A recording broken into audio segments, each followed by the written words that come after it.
Ethics in government contracting. It's not as boring as it sounds. Hey everybody, let's talk ethics in government contracting. Yeah, I know, sounds thrilling, right? Like watching paint dry.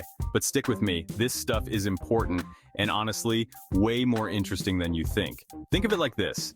Imagine you're ordering a pizza. You want it delivered on time, you want the right toppings, and you definitely don't want pineapple unless you specifically asked for it.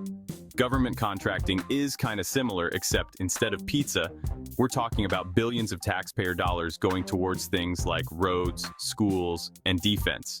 We need to make sure those taxpayer dollars are spent fairly and responsibly. So why should we care about ethics in government contracting? Simple, it's about trust. We, the taxpayers, need to trust that our government is spending our money wisely and ethically. No shady backroom deals, no favoritism, no using taxpayer dollars to buy golden toilets. And it's about fairness too. When we have clear ethical guidelines, it levels the playing field for businesses that want to work with the government. It means that everyone has a fair shot at winning contracts based on merit, not on who they know or how much they're willing to slip someone under the table. All right, let's break down some key ethical principles: transparency, fairness, and avoiding conflicts of interest. Transparency is all about being open and honest about how decisions are made and money is spent. Think of it like this. You wouldn't want your pizza place to hide the fact that they use moldy cheese, would you? No way. You want to know what you're getting. The same goes for government contracts. Fairness means that everyone plays by the same rules and has an equal opportunity. No giving special treatment to your buddies or rigging the system in your favor.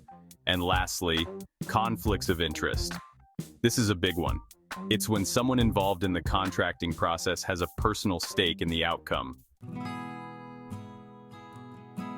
Section 4. Conflicts of interest. Don't be that guy. Let's say you're in charge of awarding a contract to build a new school. Sounds pretty straightforward, right? But what if your brother-in-law just so happens to own a construction company? That's a conflict of interest.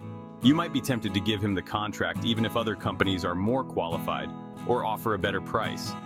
Conflicts of interest can get messy and erode public trust. That's why it's crucial to avoid them like the plague.